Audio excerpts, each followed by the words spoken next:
এরা আমি জান্নাতি না জাহান্নামী এই টেনশনে তো ঘুম আসে না আমার। আমার কি অবস্থা হবে আমি জানি না। আমি আরেকজনের দোষ করি, আমি আরেকজনের বদনাম বলি, আমি আরেকজনের পিছু লেগে থাকি। খবরদার, বিশ্বাসী বলে যারা দাবি করে তারা কখনো অন্যের পিছু লাগতে পারে না। খেয়াল রাখবেন, কেউ যদি পিছু লেগে থাকে ও আজীবন পিছেই থাকবে। পিছু লাগা মানে কি? ও সামনে না আমি সামনে? কথা বোঝে নাই বোধহয়। কেউ যদি আমার পিছু লাগে, ও সামনে না আমি সামনে? আমি সামনেই থাকবো, ও পিছনেই থাকবে। কথা বুঝতে পেরেছেন?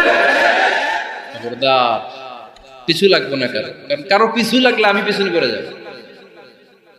কারো দোষ খুঁজবো না, নিজের দোষ খুঁজবো। আমার কি সমস্যা, আমার কি ইমপ্রুভ করা দরকার, আমার কি ডেভেলপ করা দরকার, আমি নিজেকে কিভাবে সাজাতে পারি, এই নিয়ে থাকবে আমার টেনশন। আল্লাহর দেয়া আমাদের জন্য সবচেয়ে বড় উপহার হচ্ছে সময়।